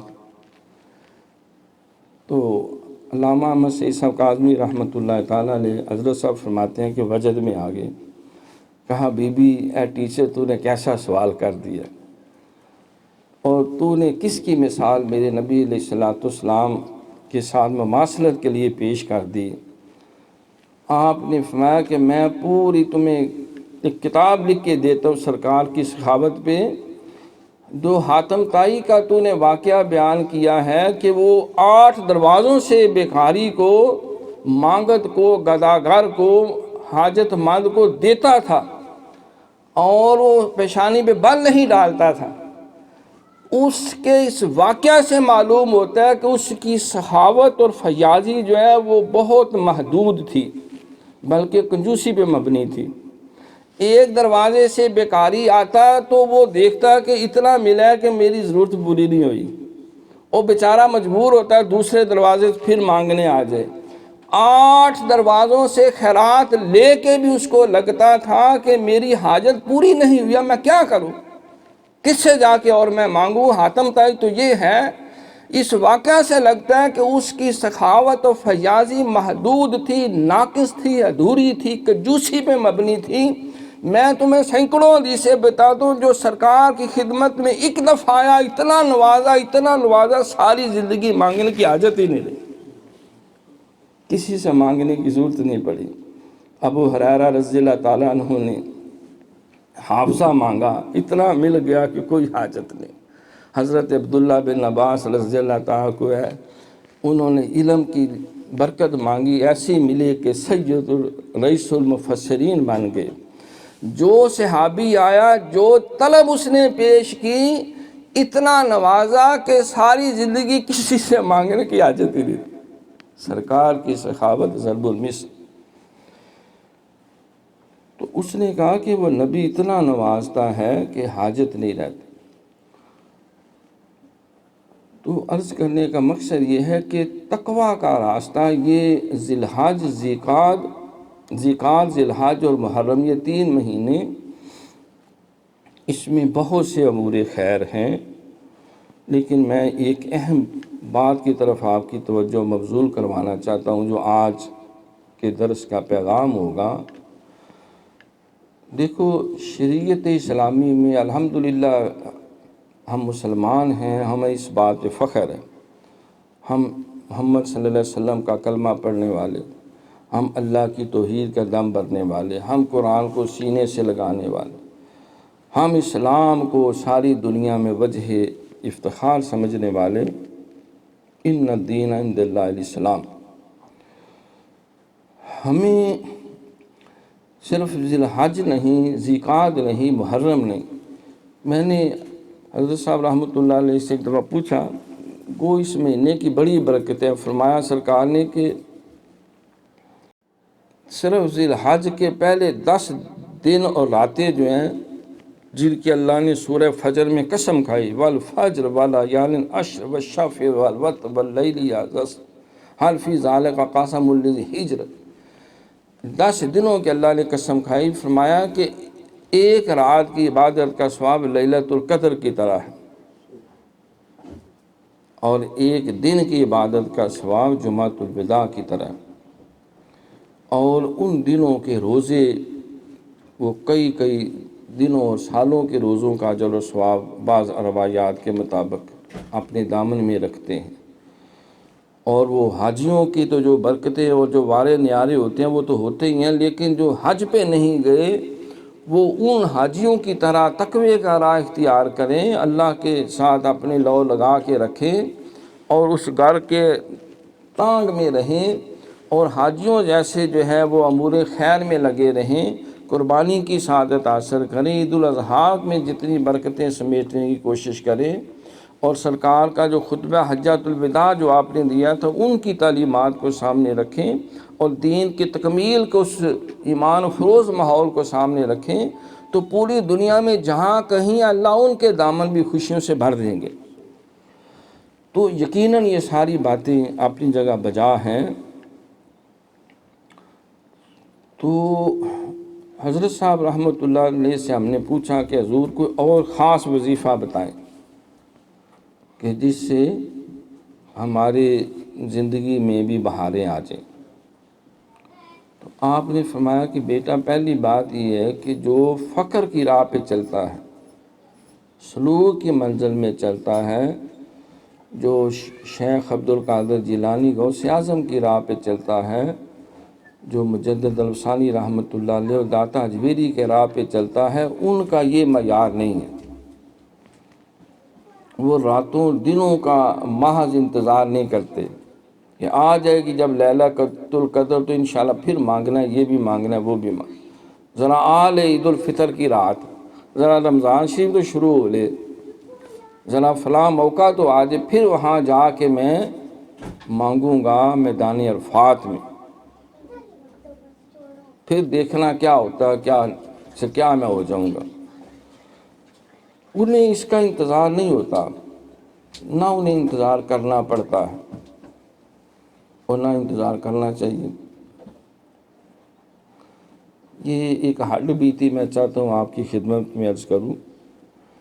سرکار کی خدمت میں حرمین شریفین میں حاضر تھا تو میں نے عرض کی، سرکار میں چاہتا ہوں کہ میں جب درود شریف اور درود و سلام آپ کے حضور پیش کروں تو وہ قربت کا مقام جو میرے شیخ نے بتایا ہے وہ نصیب ہو۔ لیکن مشکل یہ ہے کہ جب معجزہ شریف پہ جاتا ہوں تو دھکے شکے مار کے لوگ آگے ہانک دیتے ہیں۔ اطمینان سے چہرہ مبارک کے سامنے کھڑے ہو کر معجزہ شریف کے سامنے، کیونکہ میت کا رخ چہرہ جو ہے وہ قبلہ کی طرف ہوتا ہے جب لٹاتے، تو وہ کوئی دل جمی سے ماحول نہیں ملتا۔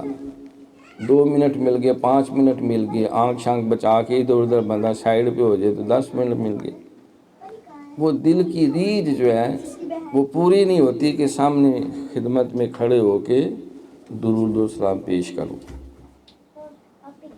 تو آپ کی طرف سے جو پیغام ملا کہ درود و سلام تو میں نے سننا ہے، مجھے آپ نے سنانا ہے، تو جہاں مرضی بیٹھ کے سناؤ پہنچ جائے گا، کوئی ضروری نہیں معجزہ شریف کے آگے کھڑے ہو کے، تم چاہے مسجد نبوی میں کسی جگہ بیٹھ جاؤ۔ پھر خیال آیا کہ اگر مسجد نبوی کے باہر ہوں، خانہ کعبہ میں ہوں، کوئی عرض نہیں، اچھا میں اگر سعودی عرب میں نہیں ہوں، کوئی عرض نہیں، میں اگر پاکستان میں ہوں کوئی عرض نہیں، میں اگر آسمان پہ چڑھ دوں کوئی عرض نہیں، میں امریکہ میں چلا جاؤں کوئی حرج نہیں۔ فرمایا کہ اللہ نے مجھے رحمت للعالمین بنایا ہے، اور کافۃ للناس بشیرا و نذیرا وما ارسلناک الا کافۃ للناس بشیرا و نذیرا، اور فرمایا کہ انی رسول اللہ علیکم جمیعا، یا ایھا الناس انی رسول اللہ علیکم جمیعا۔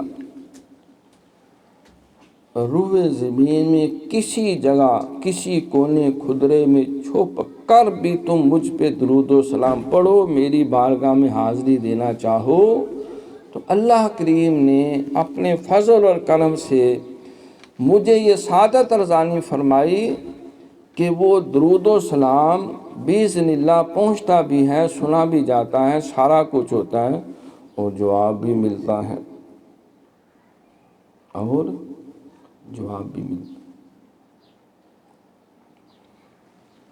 آپ کہیں گے کہ ایک وقت میں کتنی دنیا لوگ نمازیں پڑھ رہے ہیں، السلام علیکہ ایھا النبی ورحمۃ اللہ وبرکاتہ، سلام پیش کر رہے ہیں، فرشتے بھی کر رہے ہیں، ان اللہ و ملائکتہ یصلون علی النبی، جنات بھی کر رہے ہیں، پرندے بھی کر رہے ہیں، درندے بھی کر رہے ہیں۔ جہاں جہاں اللہ کی ربوبیت ہے وہاں وہاں تک سرکار کی رحمت للعالمین ہے، جہاں جہاں تک خدا کی خدائی ہے وہاں وہاں تک مصطفیٰ کی رسائی ہے، یا وہاں وہاں تک سرکار کی مصطفیٰ ہے۔ تو حجابات میرے اور آپ کے آگے ہیں، ان کے آگے نہیں، ٹھیک ہے۔ دیکھو کلام میں اللہ فرماتا ہے کہ النبی اولیٰ بالمؤمنین من انفسہم، میرا نبی مومنوں کی جانوں سے بھی زیادہ قریب ہے، نبی وہ قریب ہے، ہم دور ہیں، ہمارے آگے حجابات ہیں، سرکار کے آگے حجاب نہیں۔ تو آپ نے کہا کہ بیٹا انہیں لیلۃ القدر کا انتظار نہیں کرنا پڑتا، جس درویش اور صوفی کی ہر رات شب قدر نہیں، لیلۃ القدر نہیں، انا انزلناہ فی لیلۃ مبارکہ، انا انزلناہ فی لیلۃ القدر وما ادراک ما لیلۃ القدر، لیلۃ القدر خیر من الف شہر، جس کی ہر رات لیلۃ القدر نہیں اور ہر دن روز عید نہیں، وہ کہاں صوفی ہے؟ وہ جا کے کھکھڑ پوڑا بیچے، بکریاں چرائے، جا کے کوئی دوانے خربوزے دا واڑا لا لوے، کوئی اور کام کرے، جا کے کوئی مچھاں بدائے، کوئی دنیا داری کے کام کرے، وہ صوفی نہیں ہے، وہ درویش نہیں ہے، وہ کامل فقیر نہیں ہے۔ جب سرکار جان سے زیادہ قریب ہے تو ہم کہاں گئے؟ لیکن حضرت اقبال نے بھی کہا کہ شوق اگر تیرا نہ ہو میری نماز کا امام، بعض نہ سمجھ کہتے ہیں نا سرکار کا خیال آ جائے نماز میں تو نماز ادھر ادھر ہو جاتی۔ علامہ سے پوچھو، علامہ کہہ رہے کہ شوق اگر تیرا نہ ہو میری نماز کا امام، کیا نماز میں سرکار کا خیال آ جائے تو وہ اللہ کے خیال سے ہٹ کے ہے، کوئی معصیت کی طرف ہے؟ کسی نے فاروق اعظم رضی اللہ تعالیٰ عنہ سے کہا جی نماز میں کوئی دوجا خیال آ جائے تو کی کریے؟ آن دیو، خیر کا اگر ہے تو آنے دو، کوئی خیر کا نہیں ہے تو فلٹر کرو، پرے مارو۔ میں تو خود نماز میں فوجوں کی صفیں سیدھی کرتا رہتا ہوں، جمعہ پڑھاتے ہوئے، خطبہ دیتے ہوئے جو واجب ہے، یا ساریات الی الجبل، یا ساری الی الجبل، جمعہ پڑھاتے ہوئے فرما رہے ہیں، خطبہ دیتے ہوئے، کہا حضور یہ تو خطبے کا حصہ نہیں ہے۔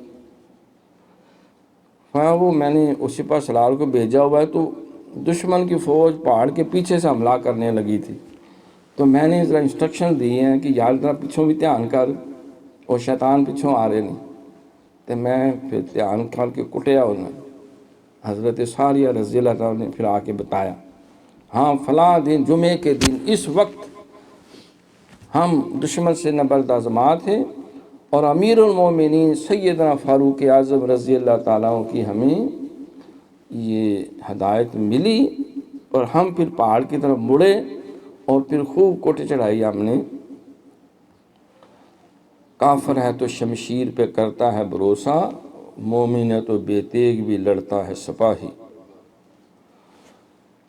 تو حضرت علی مرتضیٰ شیر خدا رضی اللہ تعالیٰ عنہ، یہودی نے کہا کہ اے علی اگر آج تم نے حملہ کیا نا دشمن پہ تو وہ تمہیں دن میں تارے دکھا دیں گے، بڑی بری شکست ہونی ہے، میں نے دیکھا آسمان کے ستارے آپ کے موافق نہیں ہیں، زحل برج میں گھس گیا ہے، یا یہ ہو گیا وہ ہو گیا۔ یہ جو ستاروں کا جمع تفریق کرتے ہیں نا، تیرا کون سا سٹار ہے یہ فلاں، تیرا کیڑا سٹار فلاں، تو تے ماریا گیا۔ پھر کیسے بیوقوف ہیں۔ سرکار نے فرمایا جو ستاروں پہ ایمان رکھتا ہے وہ اللہ پہ ایمان نہیں رکھتا، اس کا اللہ پہ ایمان نہیں ہے۔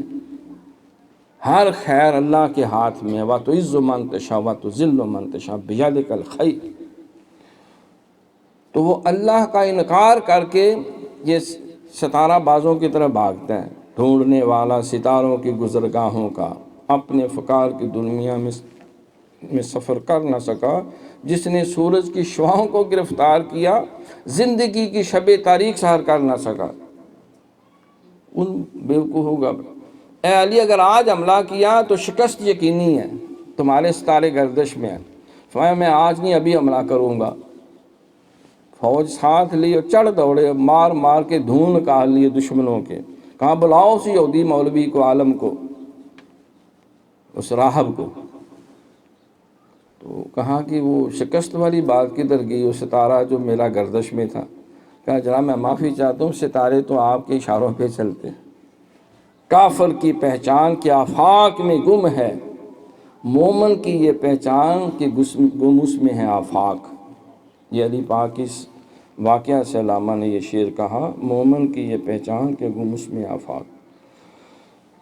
تو معزز خواتین و حضرات، ہمیں تھوڑا سا وقت تقوی کے لیے سچے دل سے پھر موجاں دیکھو۔ قبلہ عالم نے فرمایا کہ جو تہجد کا عادی ہو، مرد ہو یا عورت ہو، اللہ اس چہرے نو بڑھا نہیں ہونے دے گا۔ وہ 70 سال کی مائی بھی ہو جائے گی، چہرے سے لگے گا جیسے 16-17 سال کی نوخیز خاتون ہے، ینگ مین ہے۔ ہم نے دیکھا ہی،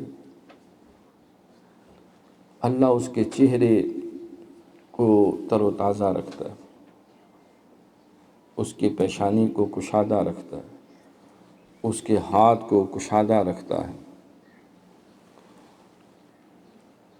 تو تقوی کا راستہ، قرآن کا راستہ، تسبیحات کا راستہ، یہ خیر کا راستہ، نیکی کا راستہ، خیر کا راستہ۔ ہم جو بعض کا بظاہر اپنے حساب سے ٹھیک چل رہے ہوتے ہیں اور سمجھتے ہیں کہ آج رات تہجد کے ہم نے 2 نفل پڑھ لیے ہیں، مولانا روم رحمۃ اللہ علیہ لکھتے ہیں، تو 2 نفل پڑھ کے پھر آسمان کی طرف دیکھتے ہیں کہ جبریل امین کتنے سو گیا، جا کے جلدی بھج کے آئے، آج میں 2 نفل پڑھے نہیں، دوڑتا ہوا آئے اور جو میرے منہ سے نکلا فوراً پورا کرے۔ تہجد پڑھی ہے میں، 2 نفل پڑھ چھڑے میں آج۔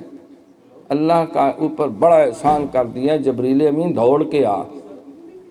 تو ہم جو ہیں وہ اپنے اس طرح کی چھوٹی چھوٹی بعض عبادات کو، الاستقامت فوق الکرامہ، استقامت ضروری ہے۔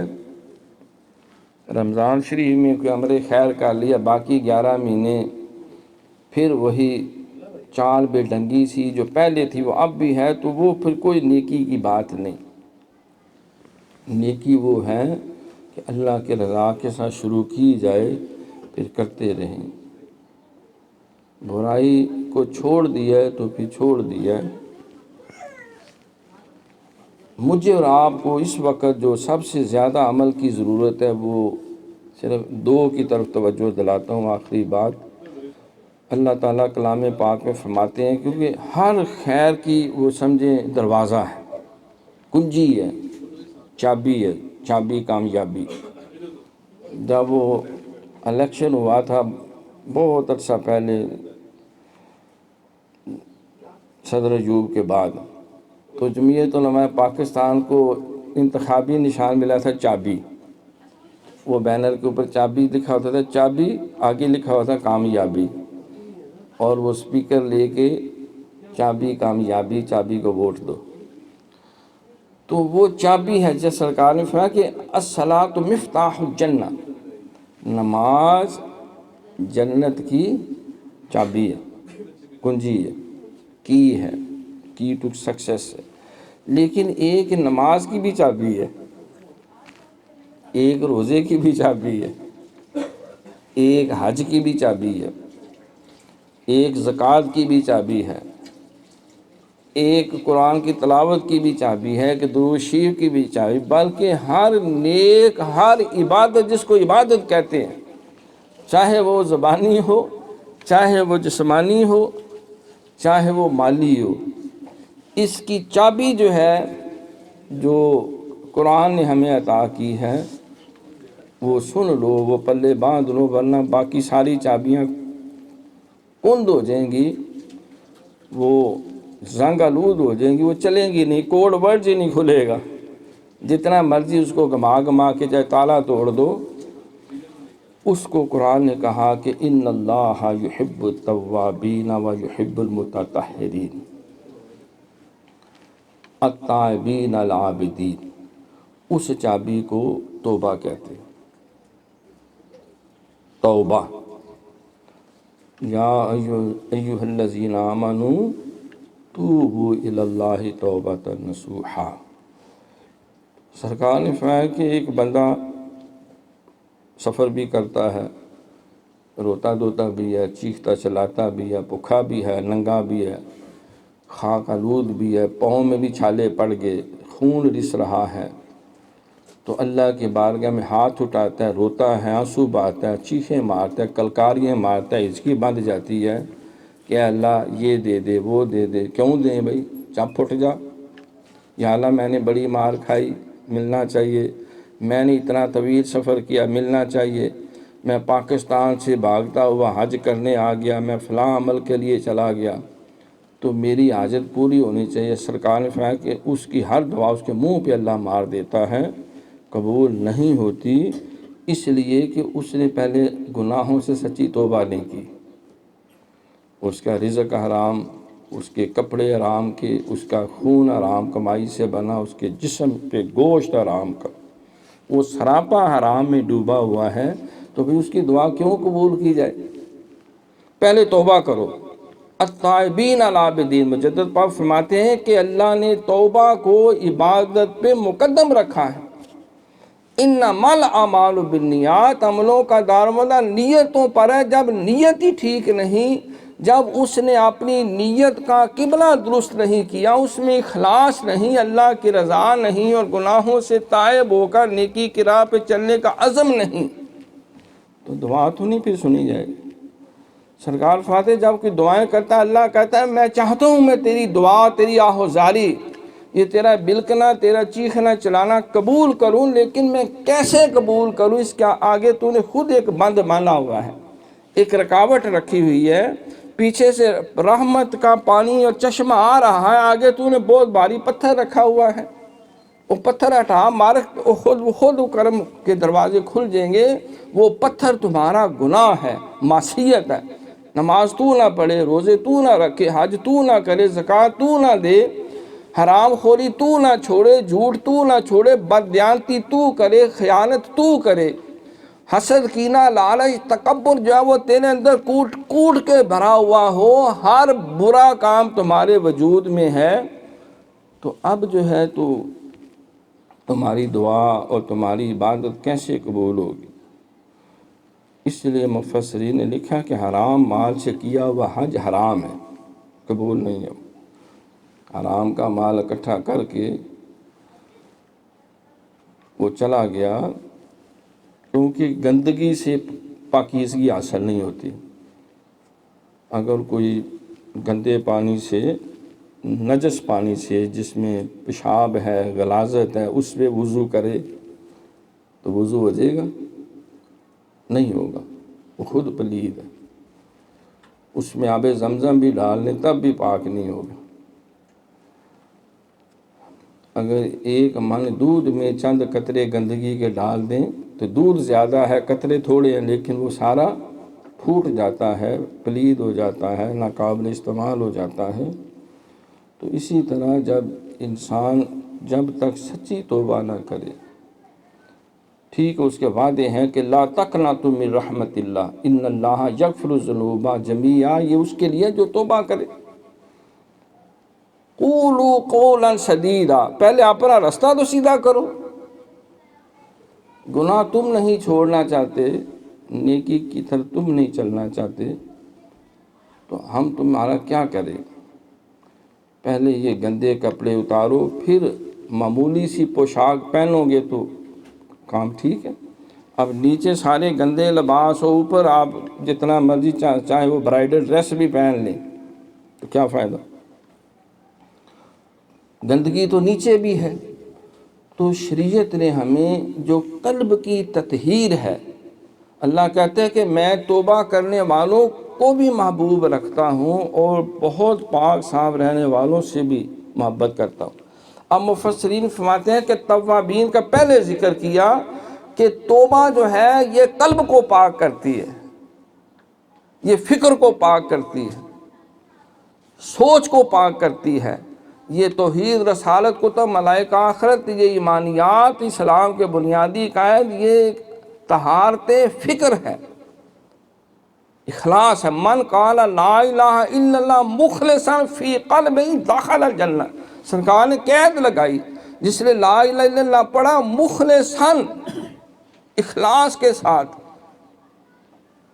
سچی نیت کے ساتھ، سچی توبہ کے ساتھ، فی قلب ہی دل میں بھی پڑھا، اقرار باللسان و تصدیق بالقلب، زبان کہہ بھی دیا لا الہ تو کیا حاصل، وہ دل و نگاہ مسلمان ہی تو کچھ بھی نہیں۔ بلے نو لوکی متی دیں دے، بلیا جا بے وچ مسیتی، بھائی وچ مسیتاں دے کی ہوندا جے دلوں نماز نہ نیتی، ایویں نک نال کڈنے لکیراں تو دل دی لکیر کڈ لے۔ تو پہلے رکھا توابین، قلب کی پاکی، پھر رکھا وَيُحِبُّ الْمُتَطَہِّرِينَ، پھر فرمایا کہ جو بہت پاک صاف رہتے ہیں۔ متطہرین میں ہمہ جہت پاکیزگی ہے، سب سے پہلے جسم پاک ہو، ہم گندے رہیں، باوضو بھی نہ ہوں، اور طہارت کا بھی اہتمام نہ ہو، غسل واجب ہو تو سارا دن جو ہے وہ لول لول پھرتے رہیں، تو نوست، جادو، شیطانی اثرات، بری نظریں، غلیظ نظریں اس وقت انسان کو متاثر کرتی ہیں جب اس کا جسم ناپاک ہو۔ یاد رکھیں، بعض خبتی ہو جاتے ہیں نا تو وہ غسل جنابت نہیں کرتے بر وقت، یا ان پہ جو غسل واجب ہے، ضروری ہے، وہ اس میں تاخیریں کرتے ہیں۔ پھر شریعت نے کہا جسم کو پاک رکھو، تمہارا کان بھی پاک ہونے چاہیے، کانوں سے بدبو اور غلاظت نہ ہو، ناک بھی صاف ہونا چاہیے، تمہارے دانت بھی صاف ہونے چاہیے، بدبو نہ آئے، وجود پاک کرو۔ جسم میں جو غیر ضروری بال ہیں وہ بھی ایک چاول کے دانے سے لمبے ہونے سے پہلے صاف کرو، بعض جو ہے پراندے ڈالنے والے ہو جاتے ہیں۔ تو ہر شے میں نوست، ہر شے میں جو ہے مصیبت، سکون قلب کوئی نہیں، دعائیں قبول کوئی نہیں، باں باں کرتا پھرتا ہے۔ بھائی جو 10 کمانڈمنٹس جو حضرت ابراہیم علیہ السلام، موسیٰ علیہ السلام، سارے نبیوں سے ہمیں جو 10 ہدایات ہیں ان میں ساری چیزیں شامل ہیں۔ ناخن تراشنا، مونچھیں چھوٹی کرنا، یہ نہیں کہ منہ ڈھونڈنا پڑے روٹی کا لقمہ ڈالنے کے لیے، داڑھی شریف یہ سرکار کی سنت ہے، اور جسم کے غیر ضروری بالوں کو صاف رکھنا، اپنے جو پاکیزگی کی جگہ ہیں، شرمگاہیں، ان کو پاک و صاف رکھنا۔ سرکار نے فرمایا میرے صحابہ تم آج کل کون سی ایسی عبادت کر رہے ہو کہ اللہ نام لے لے کے تمہیں سلام بھیجتا ہے؟ صحابہ سوچ میں پڑ گئے، حضور کوئی ایسا خاص عمل تو نہیں؟ حضرت بلال حبشی رضی اللہ عنہ کہ حضور ہاں ایک بات ہے، جب سے آپ نے ہمیں یہ آیت سنائی ہے کہ وَيُحِبُّ الْمُتَطَہِّرِينَ، جو بہت پاک صاف رہتے ہیں، اللہ ان سے بھی محبت کرتا ہے۔ ہم رفع حاجت کے لیے جاتے ہیں تو ہم بٹوانی بھی استعمال کرتے ہیں اور پانی بھی استعمال کرتے ہیں، یعنی پانی بھی سمجھے اور صابن بھی، اس شرمگاہ کے حصے کو دھونے کے لیے۔ ہاں بس یہی تمہاری ادا اللہ کو اتنی پسند آئی ہے کہ اللہ تمہارا نام لے لے کے تمہیں سلام بھیجتے۔ یہ دین اسلام ہے، جسم ہمارا پاک ہو رہا ہے، کسی نے ایک دفعہ سوال کیا کہ میرے نازک حصوں پہ پھنسیاں پھوڑے رہتے ہیں ہمیشہ، حضرت صاحب کو وظیفہ بتاؤ، کئی گولیاں دوائیاں کھا بیٹھی ہوں، ملمے بھی لگا بیٹھے ہیں۔ تو میں نے کہا اس جگہ کی اچھی طرح صفائی کیا کریں جب رفع حاجت کے لیے، یا ہاتھ بھی اچھی طرح دھویا کریں۔ کہتے میں تو کبھی ہاتھ لایا ہی نہیں، تو میں صفائی کیسے ہوگی؟ لوٹے سے پانی چھوڑ کے 50 بالٹیاں بھی سٹ لو۔ تو شریعت نے اس حصے کو صاف کرنے کے لیے 1 انگلی 2 انگلی 3 انگلی پھر سارے پورے بائیں ہاتھ سے اس حصے کو صاف کرنا، اور اگر سہولت میسر ہو تو صابن استعمال کرنا، تاکہ وہاں سے ہر گندگی غلاظت اور بدبو دور ہو جائے۔ اور پھر ہاتھ کو بھی اچھی طرح دھونا، اس کا بھی بتایا کہ تم 5 سے 7 دفعہ فقہاء کا یوں ہاتھ پھیرتے جب اپنے اس حصے پہ، دائیں ہاتھ کی الٹی سائڈ ان حصوں پہ پھیرو جو حصہ استعمال ہوا ہے، ساتھ تھوڑا تھوڑا پانی ڈالتے جاؤ، تو پھر وہ بدبو ختم ہوگی۔ اس بدبو کو دور کرنا، جسم کو پاک اور صاف رکھنا، وضو ہے تو وضو بھی پورا کرنا۔ اکثر بیویاں وضو کرتی ہیں، قمیض اوپر کرنی پڑتی ہے، کہتے ہیں اتنے وٹ پہ جانے نہیں، لہذا وہ اونجی اتنے ہاتھ پھیر کے مسا کر کے نہیں، کوریوں سمیت اذا قمتم الى الصلاۃ فاغسلوا وجوہکم وایدیکم الى المرافق وامسحوا برؤوسکم وارجلکم الى الکعبین، پوری ترتیب بیان کی، کوریوں سمیت دھونا ہے، اور سارے چہرے کو وہ آگے کے بالوں سے لے کے یہ تھوڑی کے نیچے کنڈی تک جو ہے اس حصے کو اچھی طرح دھونا ہے، صاف کرنا ہے، کلی کرنی ہے، مسواک کرنی ہے۔ دیکھو مسواک کریں، برش کریں تو پھر جو ہے وہ دانت ہمارے موتیوں کی طرح چمکتے ہیں، سلام اللہ بھیجتے ہیں، رحمت اللہ نازل کر۔ تو ہم لمبے لمبے جو ہیں وہ بعض کا معرفت کے قصے چھیڑ بیٹھتے ہیں، اور منہ سے اتنی بو آتی ہے کہ قریب کھڑا ہونے والا منہ دوسری طرف کر لیتا ہے، یار کی بلا میرے سامنے آ گئی۔ اور اگر جرابے اتاریں تو دل کے کمرے میں آدھے لوگ بے ہوش ہو جائیں، اتنی بو آتی ہے۔ اگر کوئی انڈر گارمنٹس اتار دے تو اس کمرے میں گھسنا مشکل ہو جاتا ہے۔ تو یہ کیا ہے؟ کہاں نمازیں گئیں، کہاں تلاوتیں گئیں، وہ تیرا نہ جسم پاک نہ تیرے کپڑے پاک، وَثِيَابَكَ فَطَهِّرْ۔ اللہ نے قرآن میں آپشن نہیں رکھے، حکم دیا کہ اپنے کپڑوں کو بھی پاک رکھو، خُذُوا زِینَتَکُمْ عِنْدَ کُلِّ مَسْجِدٍ، فرض ہے جب نماز کے لیے تلاوت کیے امر خیر کے لیے آئے ہو تو خوب زینت پکڑو۔ سرکار نے غسل کیا بہترین طریقے سے، سر میں تیل لگایا، صاف ستھرے کپڑے پہنے، اچھی طرح خوشبو لگا کے سارے جسم کی حصوں پہ، کندھوں پہ، نیچے، دائیں بائیں، جس طرح انسان اپنے ہاتھوں کی بیک سائڈ، اور پھر سرما لگایا، کنگھی کی، پھر شیشہ سامنے رکھ کے ٹوپی رکھ کے امامہ شریف باندھ کے پھر سیٹ کر کے دیکھ رہے ہیں۔ سیدہ بی بی عائشہ صدیقہ سلام اللہ علیہا و رضی اللہ تعالیٰ عنہا، ام المومنین بنت سیدنا صدیق اکبر رضی اللہ عنہما عرض کرنے لگی، حضور میں بڑی دیر سے دیکھ رہی ہوں، آپ تو عورتوں کی طرح بناؤ سنگار کر رہے ہیں جہاں بیویاں کرتی ہیں۔ ویسے ہماری بعض بیویوں کو بھی کوئی نہیں شعور ہوتا اس چیز کا، الا ماشاءاللہ۔ عورت کی طرف سے جو سب سے زیادہ قابل تحسین بات شوہر کے لیے ہے وہ پاکیزگی ہے، صفائی ہے، جسم پاک، کپڑے پاک، بچے پاک، خاص طور پہ کچن پاک، لیٹرینیں صاف۔ پچھلے سال وہ بلکہ یہی سال 2023 ہی تھا، امریکہ جانے کا اتفاق ہوا، ہم کئی گھروں میں دعوت پہ ملاقات کے لیے خدمات خواجہ درس کے لیے گئے، یعنی بغیر کسی مبالغے کے ان کے لیٹرینیں اتنی پاک اور صاف تھیں، شاید ہمارے کچن اور بستر اتنے پاک نہیں ہوتے۔